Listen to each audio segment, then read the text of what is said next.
Hello friends, welcome to English Shorthand class. Ready? 1, 2, 3, start. Nearly 4 weeks since Omicron was designated as a variant of concern, BOC evidence points to its spreading faster than other variants. This is most likely as a result of the ability of the mutated spike protein to bind better to the receptor. It could also be because the virus is able to reinfect previously infected individuals and infect vaccinated individuals better than other variants. The initial data indicate a lower severity of disease by Omicron. However, that remains to be confirmed as cases accumulate and we develop a better understanding of how the virus behaves in vaccinated and unvaccinated individuals.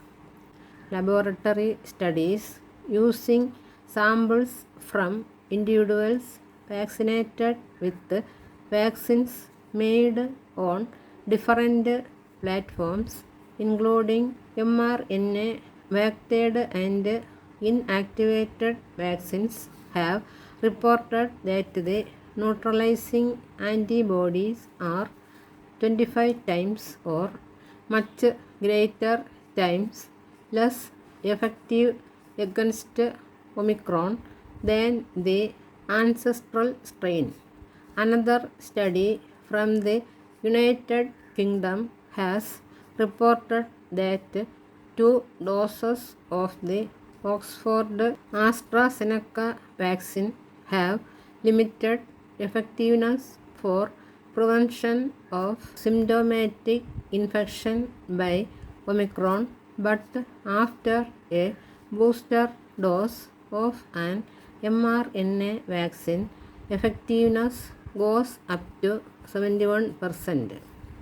Even before the emergence of Omicron, over 80 countries had introduced or planned to introduce booster doses, but the designation of Omicron as a BOC accelerated the process, with countries expanding booster doses for additional age groups or introducing a booster into the immunization program, the most notable being South Africa.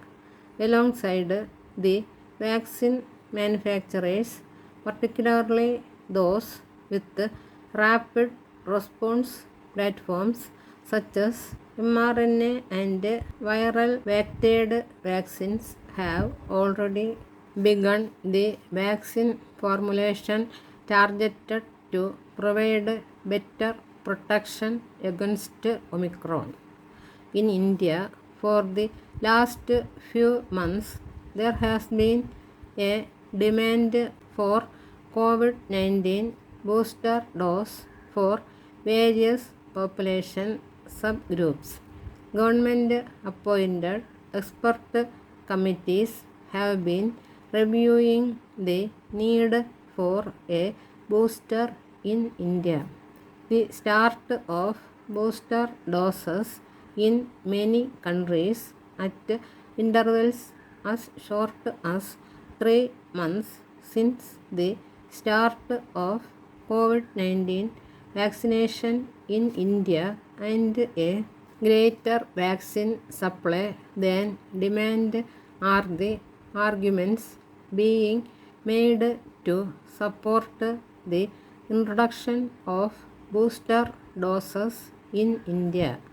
The demand has grown louder with the emergence of Omicron. However, does a new variant make a clear case for the introduction of boosters in India? The answer is not easy if a scientific approach of basing decisions on data is followed. The situation is similar to the use of convalescent plasma therapy (CPT) in India. In the early months of the pandemic, CPT was recommended based on plausibility but without any scientific evidence. Later, even when studies reported that it had no or a very limited role in COVID-19 management, it continued to be recommended using anecdotal evidence from treating physicians or expert opinion.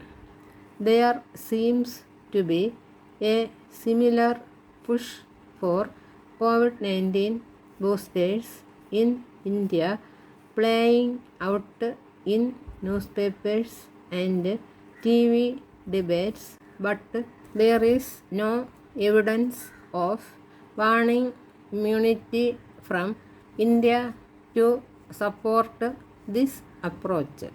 Often selective studies evidence is being quoted to support the argument one wishes to make 21 months into the pandemic. Any decision on boosters should be based on cumulative scientific evidence examined comprehensively. Effectiveness of vaccines.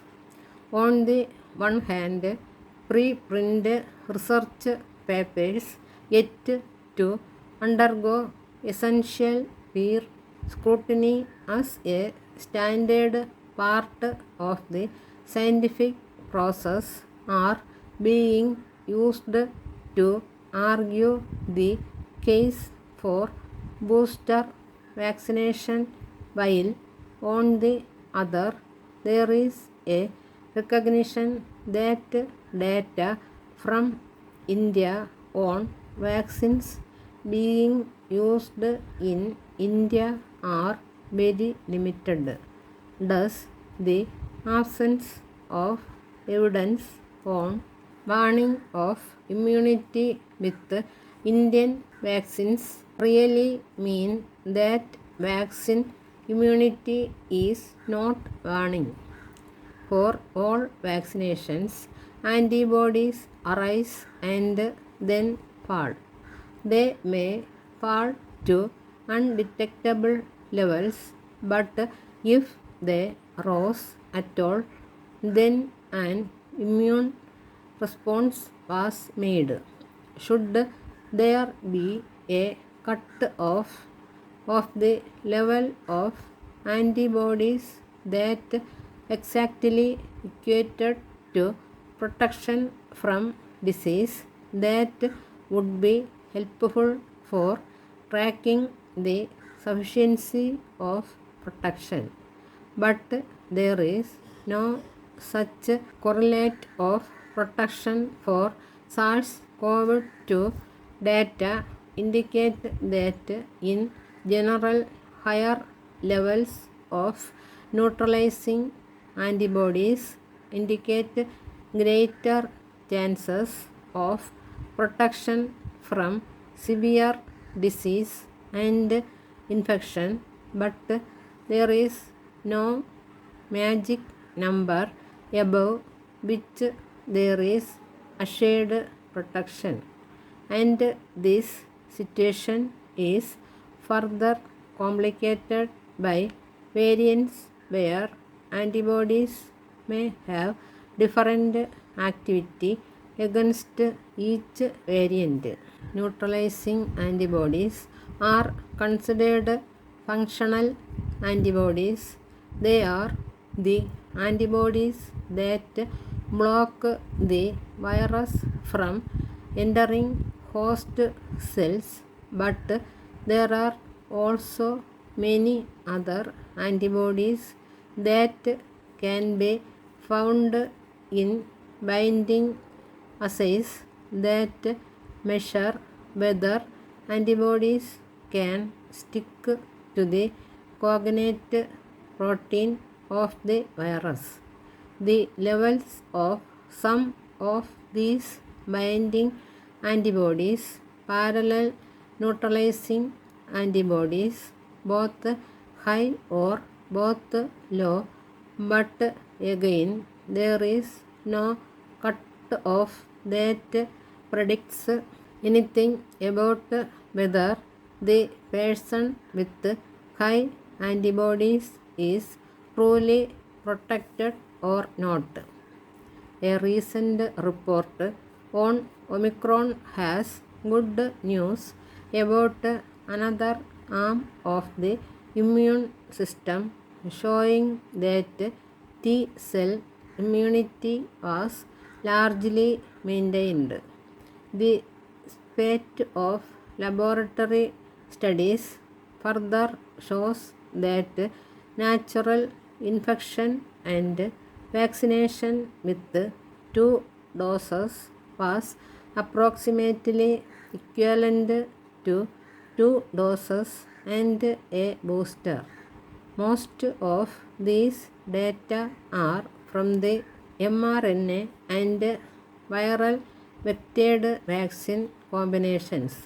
We still have a lot to learn about Omicron and the performance of other vaccines in different populations and subpopulations, particularly those in India.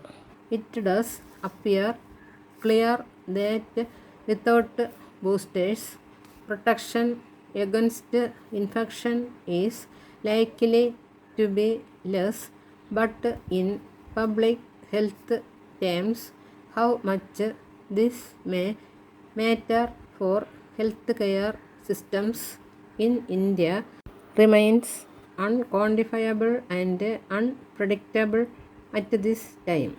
While the evidence on the benefit of boosters is emerging, we also need to worry about the populations that are unvaccinated or partially vaccinated in India and in the world.